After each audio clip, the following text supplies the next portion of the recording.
दोस्तों, मुगल बादशाह औरंगजेब आलमगीर के दौर हुकूमत में काशी बनारस में एक पंडित की लड़की थी जिसका नाम शकुंतला था। उस लड़की को एक मुसलमान जालिम सिपह सालार ने अपनी हवस का शिकार बनाना चाहा और उसने शकुंतला के बाप से कहा कि अपनी बेटी को डोली में सजाकर मेरे महल पे 7 दिन में भेज देना। पंडित ने ये बात अपनी बेटी से कही। उनके पास कोई रास्ता नहीं था। तब पंडित की बेटी ने अपने बाप से कहा कि आप 1 महीने का वक्त ले लें, कोई रास्ता जरूर निकल आएगा। पंडित ने कोतवाल से जाकर कहा कि मेरे पास इतने पैसे नहीं हैं कि मैं 7 दिन में सजाकर लड़की को भेज सकूं, मुझे 1 महीने का वक्त चाहिए। उस कोतवाल ने कहा ठीक है, ठीक 1 महीने के बाद भेज देना। पंडित ने अपनी लड़की से जाकर कहा कि अब वक्त मिल गया है। अब वो लड़की मुगल शहजादे का लिबास पहनती है और अपनी सवारी को लेकर दिल्ली की तरफ निकल पड़ती है। कुछ दिनों के बाद दिल्ली पहुंचती है। वह दिन जुमा का होता है और जुमा के दिन औरंगजेब आलमगीर नमाज के बाद जब मस्जिद से बाहर निकलते हैं तो लोग अपनी फरियाद एक खत में लेकर मस्जिद की सीढ़ियों के दोनों तरफ खड़े हो जाते हैं और औरंगजेब आलमगीर वो खत उनके हाथ से लेते हैं और फिर कुछ दिनों में फैसला फरमाते हैं।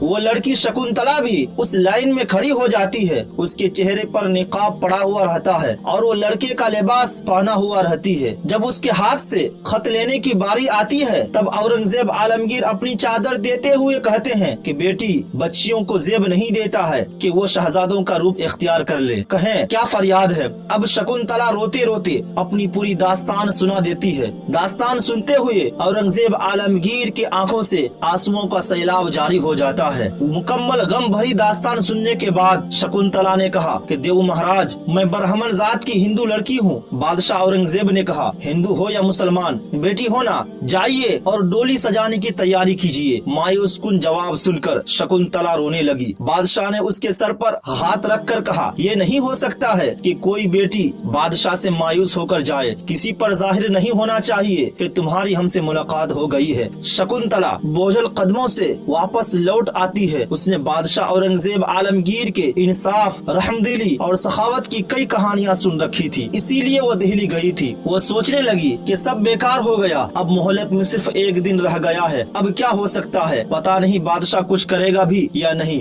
यकीन और मायूसी के आलम में उसने आत्महत्या करने के लिए जहर का इंतजाम भी कर लिया कि कोतवाल की बीवी बनने के बजाय मर जाना बेहतर है। लेकिन उसका दिल कह रहा था कि आखिरी हद तक देखनी चाहिए। फिर वो मुकर्ररा दिन भी आ गया। शकुंतला को दुल्हन बनाया गया। कोतवाल चंद सिपाहियों के साथ आया और शकुंतला सज धज कर डोली में बैठ गई। कोतवाल की खुशी की कोई इंतहा न थी। उसने ऐलान किया कि जब तक मैं फकीरों में रुपये पैसे ना लुटा दूं तब तक शकुंतला की डोली मेरे हरम में दाखिल नहीं की जाए। पूरा अहले बनारस कोतवाल के जुल्म से तंग था, लेकिन कोई कुर्बानी का बकरा बनने के लिए तैयार न था। फकीरों में पैसे लुटाए जा रहे थे। इतने में एक फकीर की आवाज आई, महाराज हम पर भी कृपा हो, हमें भी कुछ दीजिए। बुढ़े कोतवाल ने नागवारी से जवाब दिया, जो रुपये जमीन पर लुटाए जा रहे हैं ये तुम जैसे भिखारियों के लिए हैं, वहीं से उठा लो और चलते बनो। फकीर ने कहा, महाराज आज तो खुशी का दिन है, आपकी मन की मुराद पूरी हो रही है, हम चाहते हैं कि हमें आप अपने हाथों से कुछ दें। कोतवाल बड़बड़ा कर कहने लगा, कहाँ से इतने मंगते आ गए, खुशी का दिन है इसलिए खामोश हूँ, वरना तुम जैसे फकीरों के पास से मैं गुजरना भी पसंद नहीं करता हूँ। ये कहते हुए कोतवाल ने कुछ रुपये निकालने के लिए जो ही मुड़ा तो फकीर ने मैला कुचेला लिबास फेंक दिया। फकीर ने उसका हाथ पकड़कर जोर से झटका दिया। कोतवाल क्या देखता है कि उसके सामने बादशाह हिंदुस्तान औरंगजेब आलमगीर खड़े हैं। कोतवाल की खौफ के मारे रूह फना हो गई, खून सूख गया। वो वहीं जमीन पर बादशाह के पाँव में गिर गया। बादशाह ने उसे ठोकर मारते हुए पुरजलाल लहजे में कहा कि बदबख्त, क्या तुझे इसलिए कोतवाल मुकर्रर किया गया था कि तू रियाया पर जुल्म सितम करे, बच्चियों की इज्जत को बर्बाद करे। कोतवाल चिल्लाया, रहम बादशाह सलामत, रहम कीजिए, मुझसे गलती हो गई है, माफ कीजिए। उसी दौरान लोगों ने बादशाह को कोतवाल की पूरी हिस्ट्री सुना दी। बादशाह औरंगजेब का खुसूसी दस्ता भी उस वक्त बनारस आ पहुंचा। बादशाह ने हुक्म दिया, कोतवाल के दोनों पाँव में जंजीर बांधकर हाथियों के साथ बांध दिया जाए और हाथियों को मुखालिफ सिमत दौड़ाया जाए। हुक्म पर अमल किया गया। उसकी आखिरी चीखें बड़ी भयानक थी। देखते ही देखते कोतवाल का जिस्म 2 हिस्सों में तकसीम हो गया। जो शख्स कल तक अपने आप को सबसे ताकतवर समझकर